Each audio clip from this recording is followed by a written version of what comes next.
I was 19 the summer it happened, barely a guardsman. My boots still squeaked when they were new, and I hadn't yet learned the trick of standing so still that your own heartbeat starts to sound loud in your ears. But I'll tell you something before I begin. Everyone remembers the day of the blast.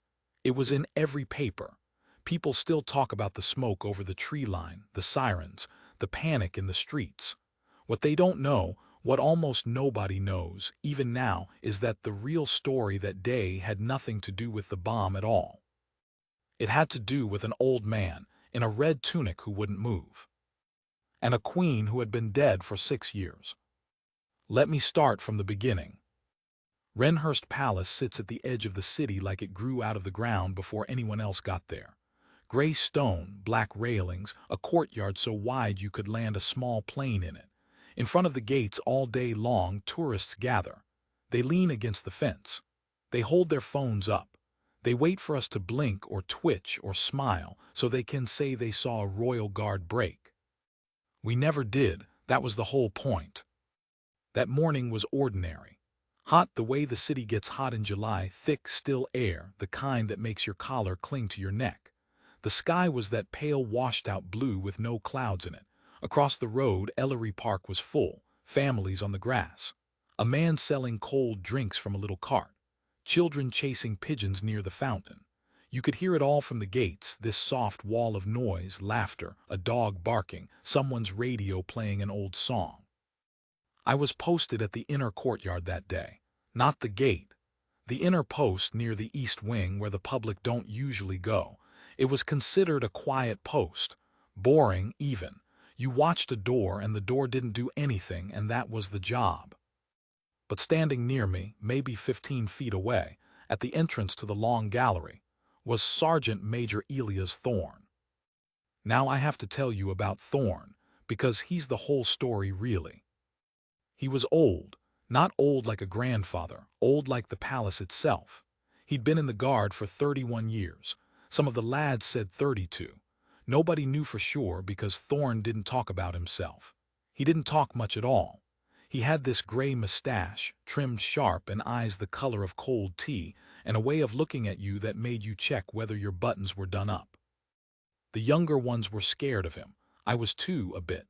But there was something else about him, something you only noticed if you watched. When the tourists mocked us, and they did, God, they did, pulling faces, shouting things, trying to make us laugh, Thorne never even flickered. Not out of pride. It was more like he simply wasn't there for them. Like his mind was somewhere else on something that mattered more. He'd served under the late Queen Elspeth. He was one of the last who had. That morning I remember he'd said something to me, which was rare. He almost never spoke on post. He said low, without turning his head, "You smell that, lad?" I sniffed, just the heat, cut grass, the faint metal smell of the railings baking in the sun. "No, sir," I said. He was quiet a moment. Then he said, "Air's wrong today."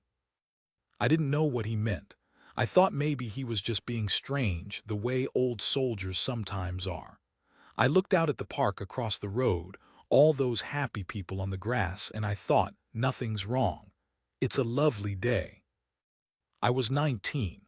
I hadn't yet learned that men like Thorne feel things before they happen. The morning went on, slow. The heat pressed down.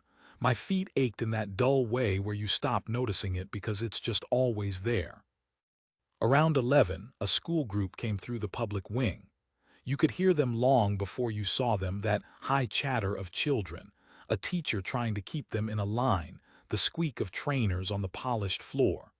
They weren't meant to come near our section, but the gallery had the Coronation display, and that was on the tour. I need to explain the gallery. The long gallery ran the length of the east wing. Tall windows down one side, all that summer light pouring in, laying gold stripes across the floor. And down the middle, on velvet stands under glass, were the things the crown showed the public. Old swords. A crown or two, the lesser ones. Portraits of monarchs who'd been dead so long their faces had gone stiff and strange in the paint. And at the far end, in its own case, raised on a little dais with a rope around it, were the coronation jewels of the late Queen Elspeth. I'd seen them 100 times by then. You stop looking when you see something every day. But that day, for some reason, I looked. They were beautiful, I'll give them that. A necklace mostly, a wide collar of diamonds and one great blue stone in the center, deep as a night sky, big as a plum. Earrings to match.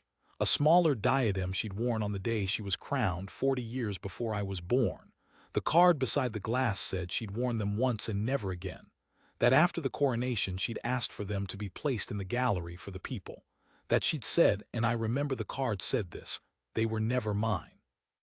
They only passed through my hands. The children pressed up to the glass. A little girl in a yellow dress stood on her toes to see. And the teacher read the card out loud in that bright teacher voice, and the children went ooh, the way children do.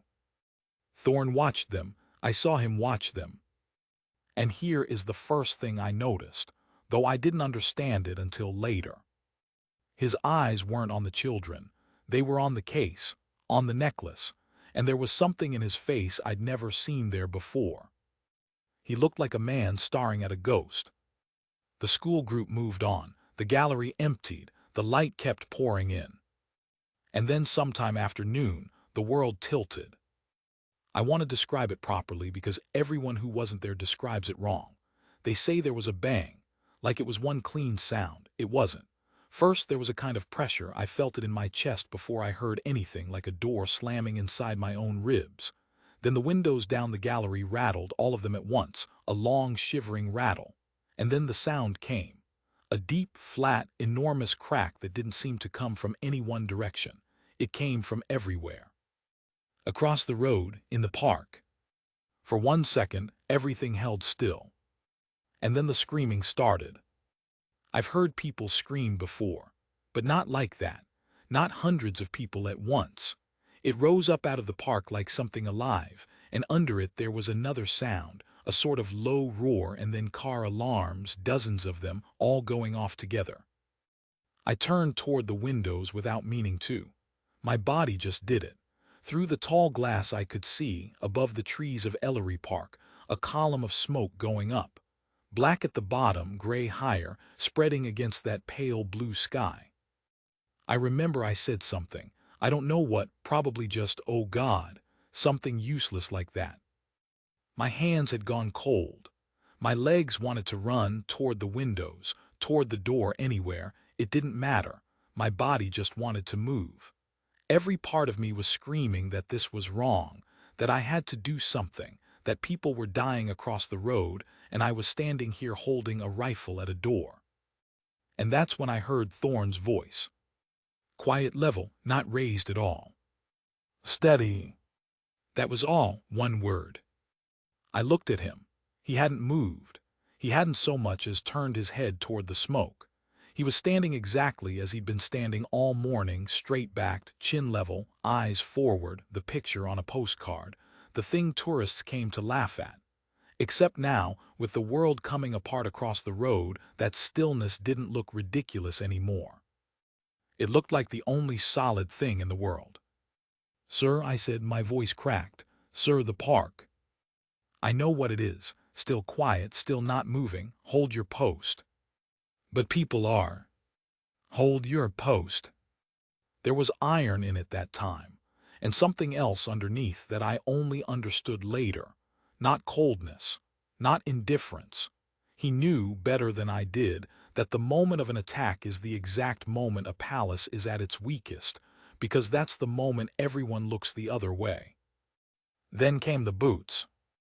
Dozens of them running, echoing up the corridors. The palace was going to full alert. I could hear officers shouting, doors being thrown open, the crackle of radios. Somewhere a bell began to ring, a hard mechanical clanging. An officer I half recognized came sprinting into the gallery, red in the face, breathing hard. Captain Ashby. He was young for a captain, and that day he looked younger, his eyes too wide. Evacuate, he shouted. Full evac all posts, there may be a second device. Everyone out now, move. He was already turning to go. Waving for us to follow. Some part of me nearly went with him. My feet actually shifted. But Thorn didn't move.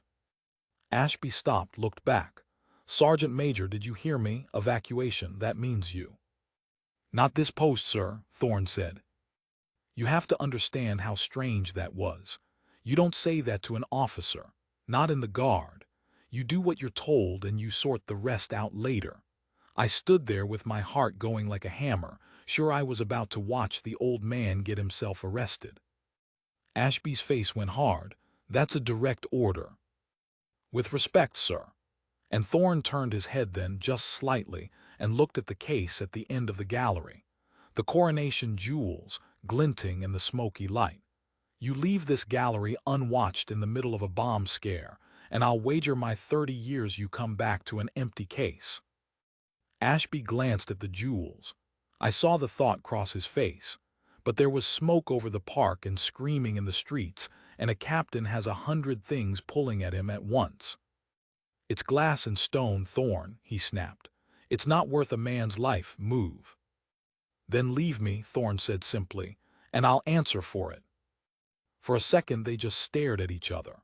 Then Ashby swore, turned, and ran, because he had 1,000 living people to think about and no time to fight an old man over a display case. And just like that, the gallery was empty, except for the two of us. "Sir," I said, my voice was shaking. "Sir, we should," the captain said. "You can go, lad." He said it gently, almost kindly. "No shame in it. Go on, follow the captain. Nobody will think the worse of you. And I'll be honest with you now, all these years later, because there's no point lying about it. I wanted to go. Every sensible part of me wanted to go. I was 19 and there was a bomb, and I did not want to die in a room full of old necklaces. But I looked at him, standing there, alone, not moving, guarding a case of jewels while the world burned for reasons I didn't understand. And I couldn't do it. I couldn't leave him there on his own. "I'll stay, sir," I said. He didn't thank me. He didn't even look at me.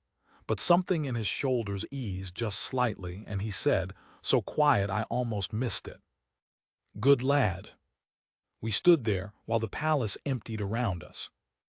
It's a strange thing, an empty palace. It has a sound of its own.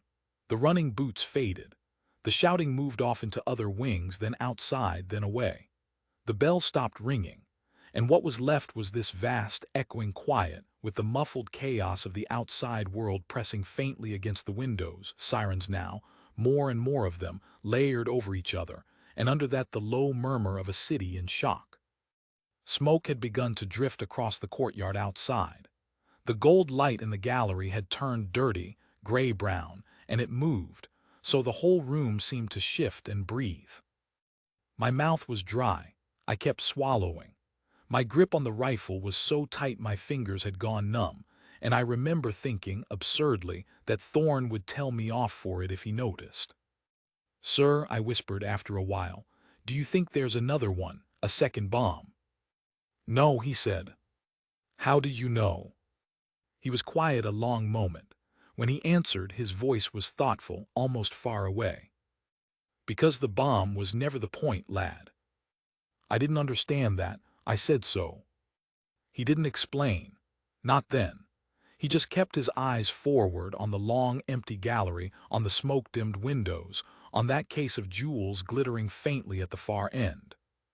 But he shifted his weight just a little so that his body was angled ever so slightly toward the far door. The service door. The small one at the end of the gallery that the public never used, that led down into the lower rooms and the old passages beneath the east wing. He was watching that door. I hadn't noticed him do it, but at some point Thorne had stopped being a decoration on a postcard. He'd become something else entirely.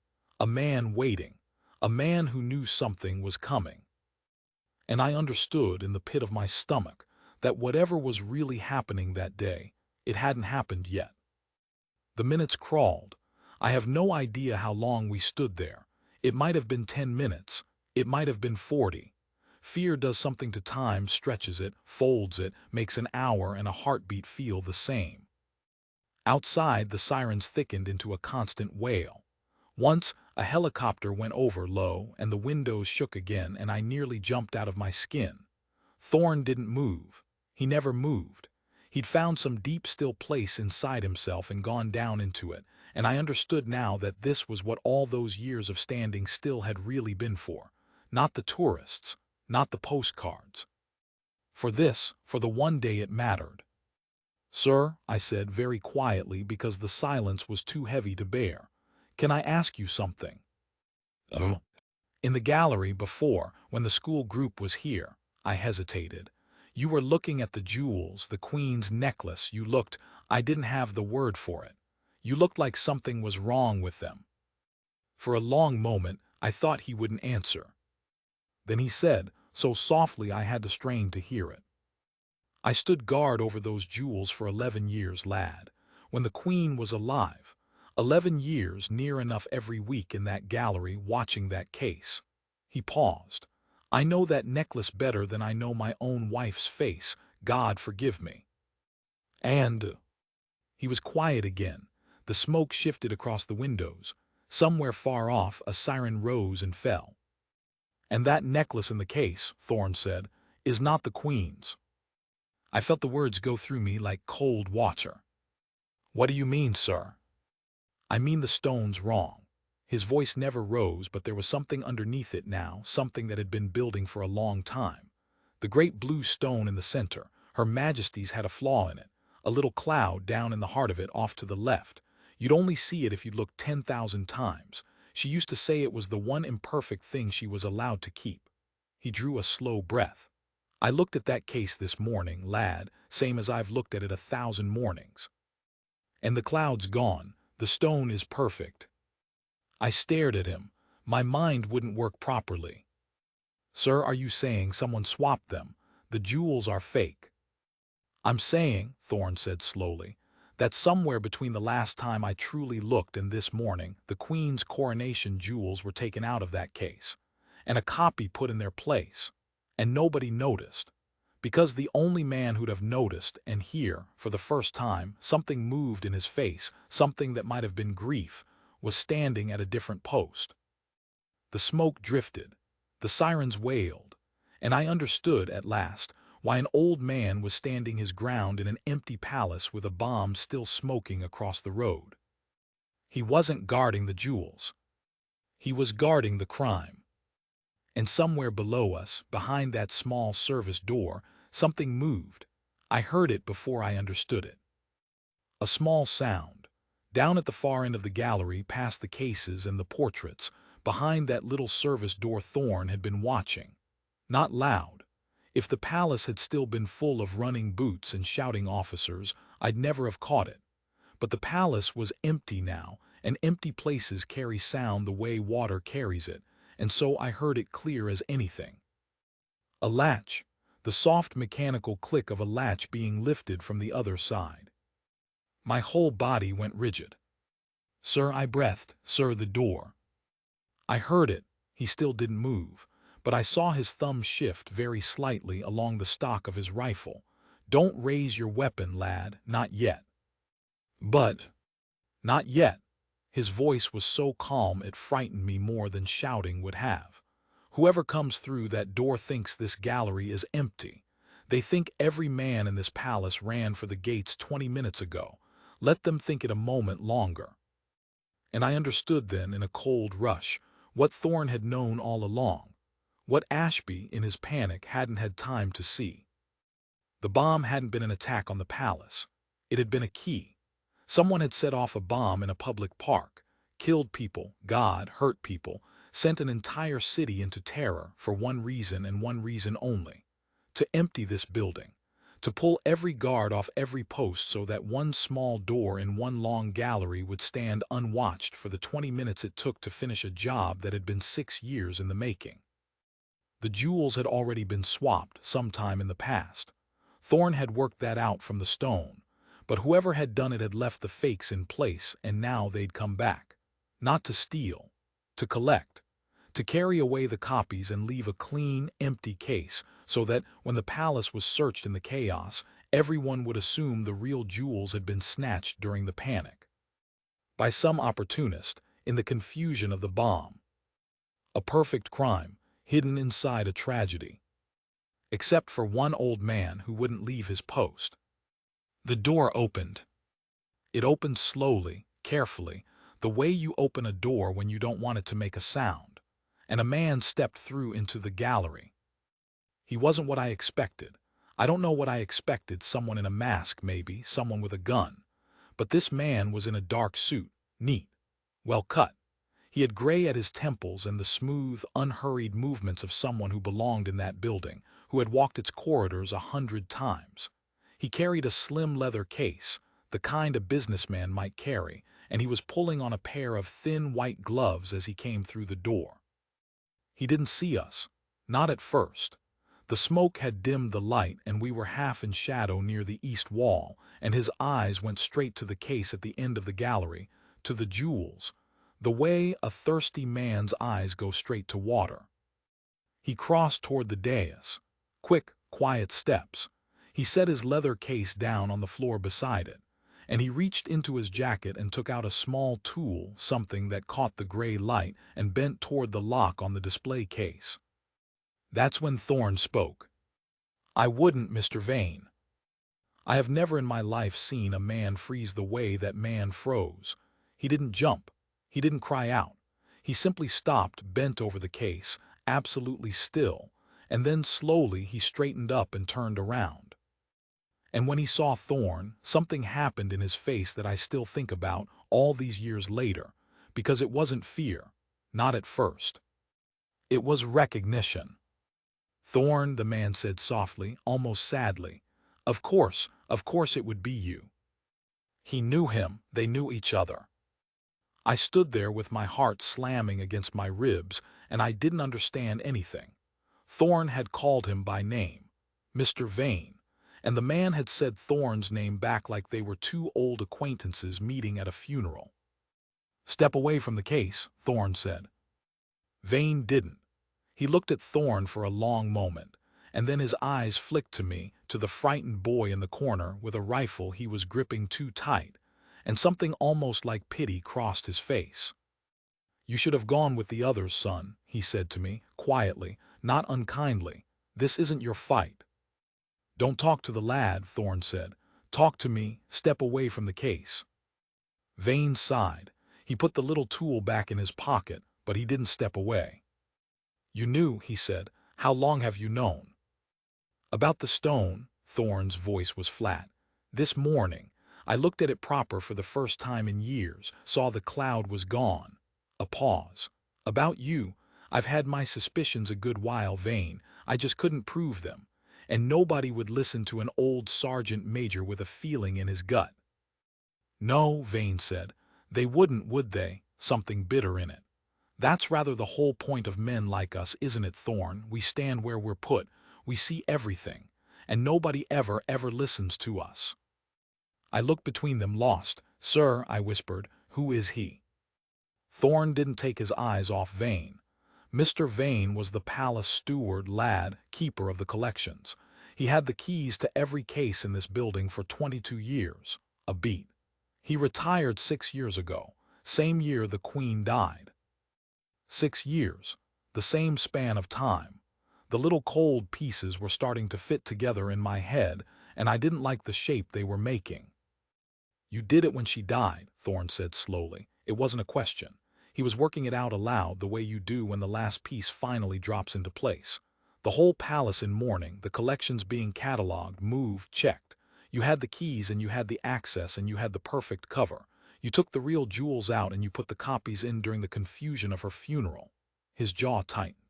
"You used one death to hide a theft, and now you've used a bomb to hide the rest of it." The smoke drifted across the windows. Somewhere far below the city, a siren rose and fell and rose again. And Vane began, very quietly, to laugh. It wasn't a cruel laugh, that's what unsettled me. It was tired, almost broken. "A theft," Vane said. "Is that what you think this is?" "I think it's exactly what it is." "You think I set off a bomb?" Vane's face changed then, all the smoothness gone out of it, and underneath was something raw. You think I would kill people, hurt people in that park for a necklace, for money? I don't know what you do, Thorne said. That's rather the trouble.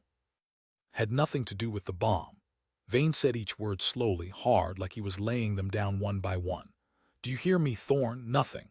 I don't know who did that. I don't know why. But when I heard it, when I heard the palace was being evacuated, God help me, yes, I saw my chance and I took it. Because I've been waiting 6 years for a moment when this gallery would be empty, and I knew I'd never get another. He looked at the case behind him, at the jewels glinting under the glass. But I didn't come here to steal, Thorne. I came here to take back something that was stolen a long time ago. Riddles, Thorne said. I've no patience for riddles today, Vane. There's people dead across that road. Then I'll speak plainly. Vane straightened, and there was a dignity in him suddenly that I hadn't seen before. The stone in that necklace, the great blue one, was never the crown's to keep. It belonged to a family. It was taken from them a long time ago in a war, the way great houses take beautiful things from smaller ones and call it tribute. His voice had gone rough. My mother's family. My grandmother wore that stone at her wedding, Thorne, before the crown came and took it and set it in a queen's necklace and locked it in a case for tourists to gawp at. I stared at him. I didn't know if it was true. I didn't know anything anymore. So when the queen died, Vane went on, quieter now, and I had the keys and the whole world was too busy weeping to look, yes, I took it. I took what should have come home to my family generations ago, and I left a copy so good that nobody would ever know. His eyes went to Thorne and something almost pleading came into them. Nobody but you. For a moment, nobody spoke. I looked at Thorne. I wanted him to say something, to tell me it was a lie, that Vane was a thief spinning a story to save himself. But Thorne didn't say that. Thorne was very still, and his face had gone hard to read, and I realized with a small cold shock that some part of him believed the man. That's a fine story, Thorne said at last, but there was less iron in it now. Even if it's true, and I don't say it is, you can't put right an old wrong by doing a new one. You took the stone 6 years ago. What are you back for now? Vane bent down slowly and opened the slim leather case at his feet. Thorne's rifle came up an inch, but it wasn't a weapon. Inside the case, on dark cloth, lay a necklace. Even from across the gallery I could see it was the twin of the one in the display case. Diamonds, a great blue stone in the center, identical. The copy, Vane said, the fake I had made 6 years ago. He looked up at Thorne. I've come to put it back where the real one sits now and take the real one home at last, that's all. I finished tonight what I started when she died. And this case, he gestured at the display, stays full. Nobody ever knows except you. He paused. I'm not carrying anything out of here that the world will miss, Thorne, only what was always mine. And here, I remember this so clearly, here Thorne was quiet for a very long time, longer than was comfortable. The smoke moved across the windows and the sirens wailed outside, and the two old men stood there facing each other across a dead queen's jewels, and I understood that something was being weighed, something heavier than the law. Sir, I whispered, because I was frightened and because I was young and because it seemed to me the simple thing was the true thing. Sir, he's a thief, whatever he says. It doesn't matter whose grandmother wore it. It's not his to take. Thorne's eyes flicked to me, and something in them softened just for a moment. No, lad, he said quietly, it's not. He turned back to Vane. The boy's right, Vane. Whatever was done to your family 100 years ago, and I'm sorry for it, it wasn't done by that stone, and it can't be undone by you standing here today. There's a right way to ask for a thing back. Through the courts. Through the light, not through a locked case in an empty room while a city bleeds across the road. They'll never give it back through the courts, Vane said. You know they won't. Men like me don't win in the light, Thorne. We only ever win in the dark. This is the only justice I'll ever get. Then it's no justice at all, Thorne said. It's just theft with a sad story wrapped round it. And that's when it all changed. Because Vane's face closed. All the pleading went out of it and all the tiredness, and what was left was something cold and decided. He'd hoped, I think he genuinely hoped that Thorn of all men would understand him. Two old servants of the crown, both of them looked through and unheard for decades, both of them standing in a gallery guarding beautiful things for people who never once thanked them. He'd thought Thorn might let him go. And now he saw that Thorn wouldn't. "I'm sorry," Vane said, very quietly. "I truly am, but I didn't come this far to leave empty-handed." His hand went into his jacket again. "Sir," I shouted. But Thorn was already moving. For an old man, he moved like water. He stepped in front of me, put his body between me and Vane, and in the same motion brought his rifle up and leveled it, and his voice cracked across that gallery like the bomb had cracked across the park. "Hand where I can see it." Vane's hand stopped. For a long, long second the three of us stood frozen. Vane with his hand half inside his jacket, Thorn with his rifle up and his old arm steady as stone, me behind him with my heart going like it would burst. "Don't," Thorn said, low now, deadly. "Don't you do it, Vane. I've stood at this post 31 years. I've never once raised my weapon at a living soul.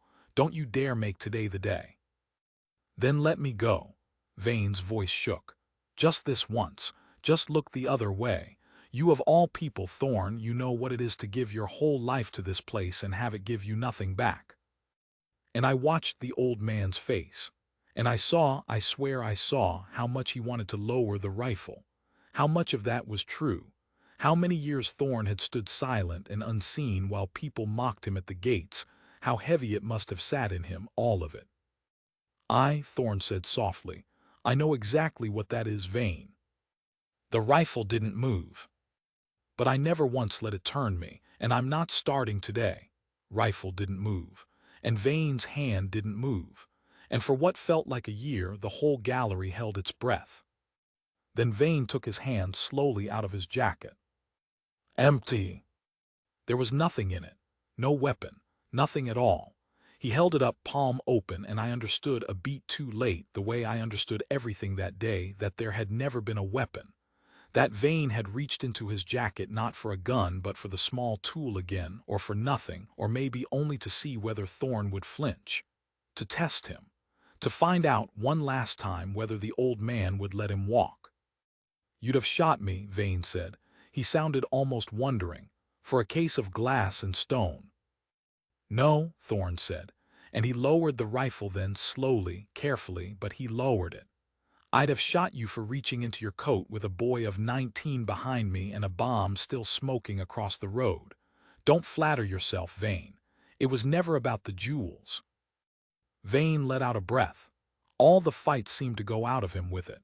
He sank down slowly until he was sitting on the edge of the dais, next to the case, an old man in a good suit with his shoulders bowed, and he put his face in his hands. And I realized he was weeping. Not loudly, just his shoulders shaking, the smoke drifting gray across the tall windows behind him, and the sirens still wailing far off, and the palace huge and empty all around us. And this man, this thief, this steward, this grandson of a woman who wore a blue stone at her wedding, sitting on the edge of a dead queen's dais with his face in his hands, crying like something in him had finally broken after 6 years of carrying it. Thorn looked at him for a long moment. Then he did something I'll never forget. He clicked the safety on his rifle, and he shouldered it, and he walked over slow, his knees stiff, an old man's walk, and he sat down on the edge of the dais next to Vane. Not as a guard, as a man. "Tell me about her," Thorn said. Vane looked up, his face wet. "What?" "Your grandmother, the one who wore the stone." Thorn's voice was gentle now, the iron all gone out of it. "You've carried this thing 6 years, Vane. Alone, I'd wager. Never told a soul, so tell me, what was her name?" And Vane, I think because he was exhausted, because he'd finally been caught, because after 6 years someone was finally willing to listen, Vane told him. Her name was Aldith. She'd been a girl in a small country that no longer existed by that name, in a house that had been grand once and then wasn't. And when the Crown's armies came through near the end of an old forgotten war, they'd taken what they wanted, the way armies do, and among the things they took was a blue stone that had been in her family for 200 years. Aldith had watched them take it. She'd been 9 years old. And she'd told the story to her daughter, and her daughter had told it to Vane. And by the time it reached him, it was less a memory than a wound, passed down, generation to generation, the way some families pass down silver and others pass down grief. She died thinking it was gone forever, Vane said. My mother died thinking the same, and then I came to work in this palace, Thorn, do you understand? Of all the buildings in all the world. And one day in my second year I was cataloging the collection and I opened a case and there it was. His voice cracked. 200 years and there it was under glass with a little card beside it that didn't even know its name, set in a queen's necklace, and I stood there and I thought I could just take it. I have the keys, I could just take it home.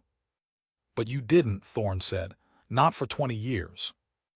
No, Vane wiped his face, because I loved this place. God help me, I did, and I loved her, the Queen Elspeth. She was kind to me, Thorn, in a way people at the top are almost never kind to people like us. She knew my name. She asked after my mother when she was ill. He shook his head. I couldn't do it while she lived. It would have felt like stealing from her, so I waited. And then she died, and the thing I'd held back for 20 years just came loose. Thorn was quiet for a while. The two of them sat there, side by side on the dais, and I stood a little way off, not knowing what to do, holding a rifle I no longer had any use for.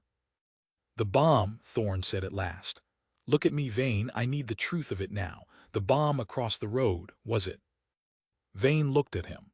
And whatever else that man was, thief, liar, grieving fool, I believed him when he answered because I saw his face, and there are some things a face can't fake. No, he said. Before God, Thorn, no, I don't know who did that or why. When I heard it I thought the world was ending, and then I realized the palace would empty and something in me just moved, on its own. I'd been waiting 6 years for an empty gallery and one fell into my lap and I didn't stop to ask where it came from. His voice dropped. Those people in the park, whoever hurt them, it wasn't me. I only crept in through a door somebody else kicked open. That's the worst of it, isn't it? I told myself for 6 years that I was only taking back what was ours, that I never hurt anyone. And then I built the last of it on top of other people's blood without even meaning to. And that, I think, was the moment Vane truly broke. Not when Thorn caught him, not when the rifle came up, but there, when he understood what he'd let himself become in that final 20 minutes, a man who'd stepped over the wounded to reach a locked case. We never did find out who set off that bomb, by the way, not for certain. The papers said one thing and then another. Years later there were theories, arrests that came to nothing, a group that claimed it and a group that denied it. The truth got lost, the way truths do in the noise of a frightened city. It had nothing to do with the jewels. It had nothing to do with any of us. It was just the random cruelty of the world, going off across the road on a hot July day. And a man like Vane, waiting 6 years, had mistaken it for a door held open by fate. That's the thing nobody understands about that day. 2 completely separate stories happened at the same time, in the same hour, a few 100 feet apart. One made every newspaper in the world. The other was witnessed by exactly 3 people, and only 2 of us lived to tell it, and one of those 2 never told a soul until now. When the officers finally came back, and they did come back, an hour or more later, once the streets were secured and the second device fear had passed, they found the strangest scene. They found the gallery intact, the case unopened, the jewels, false as they were, still under glass. They found a young guardsman standing white-faced at his post. They found Sergeant Major Elias Thorn, straight-backed, exactly where he was meant to be. And they found a man in a good suit sitting quietly on the edge of the dais, waiting to be arrested, a slim leather case at his feet. Vane didn't run. He could have in that hour a dozen times. Thorn wouldn't have chased him, I don't think the old man could have, and I don't think he'd have wanted to, but Vane stayed. He decided something, sitting there. He handed himself over. He told them everything, the swap 6 years before, the copy in the case, the real stone hidden all this time in a bank box across the city. He gave it all back. Captain Ashby came storming in near the front of them, and I braced myself, because I remembered how he'd left, remembered Thorne refusing a direct order in front of everyone. I thought they'd have the old man's stripes for it. Insubordination in the middle of a terror alert. It could have ended his 31 years right there. Ashby looked at the case, at Vane, at the leather bag with its twin necklace inside, and slowly, as the officers pieced it together, I watched the captain understand what would have happened if the gallery had been left empty the way he'd ordered. The real theft completed. The crime carried out clean in the cover of the bomb, exactly as it had been planned to be. And no one, not one soul, ever the wiser. He didn't say anything to Thorne for a long moment. Then he took off his cap, a small thing, but I saw it, and he said, quietly, "Sergeant Major, it seems I owe you an apology." "No, sir," Thorne said. "You did your job. There was people to save, and you went to save them. That's as it should be." A pause. "I just had a different post to hold, that's all." They took Vane away. He went quietly, an old man between two younger ones, and at the door he stopped and looked back, not at the jewels but at Thorne. "Thank you," he said, "for listening. Nobody ever did before." And Thorne nodded once, and that was the last either of us ever saw of him. I heard years later that the Crown quietly looked into his story. The grandmother, the old war, the blue stone taken as tribute. I heard that they found enough truth in it that when it was all over, when Vane had served what they gave him to serve, the stone, the real one, didn't go back under the glass. I heard it went quietly, with no papers and no ceremony, to what was left of his family. That someone in an office decided an old wrong could be set a little more right, so long as it was done in the light, through the proper channels, the way Thorne had said it should be. I don't know if that's true. I like to believe it. Thorne would have liked it too, I think. The case in the gallery got a new necklace in the end. A proper replacement made openly, with the whole story written honest on the card beside it. It's there today if you want to see it. Tourists still press up to the glass. Children still go, ooh. Nobody who looks at it knows what happened in that room on that hot July afternoon, with the smoke going up over the park and two old men sitting side by side on a dead Queen's dais. Thorne retired the following spring. 32 years in the end. The lads had been right about that. There was a small ceremony. He hated it. I watched him stand through it, straight-backed, chin level, eyes forward, the way he'd stood through everything.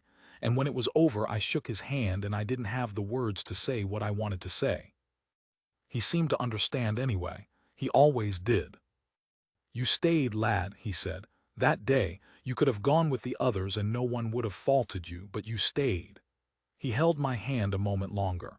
"That's the whole of the job in the end, not the standing still, not the rifle, just staying, when it would be easier to go." I've thought about that a great deal in the years since, about what it really means to guard something. Everyone thinks it's about the jewels, the gold, the crown. They come from all over the world to watch us stand there, and they think the whole point is the treasure behind the gate. But it was never the jewels. Thorne knew that. Vane learned it too late. The jewels were only ever glass and stone, like Ashby said, beautiful and precious, and in the end not worth a single life in that park across the road. What Thorne guarded that day wasn't a necklace. It was something you can't put under glass. It was the idea that some things shouldn't be taken in the dark, no matter how old the wound or how good the reason. That justice done in the shadows isn't justice at all. That you hold your post, not because anyone's watching, not because anyone will ever thank you, but because it's yours to hold. The late Queen said something once about those jewels. It's on the card if you go and read it. She said they were never really hers. She said they only passed through her hands. I think in the end that's true of everything we guard. The jewels, the palace, the crown itself. It all only passes through our hands. We don't own it. We just hold it steady for a little while, as honestly as we can, and then we pass it on. An old man in a red tunic taught me that, on the worst day of my life, in an empty gallery, with the whole world screaming across the road. He's gone now, has been for years.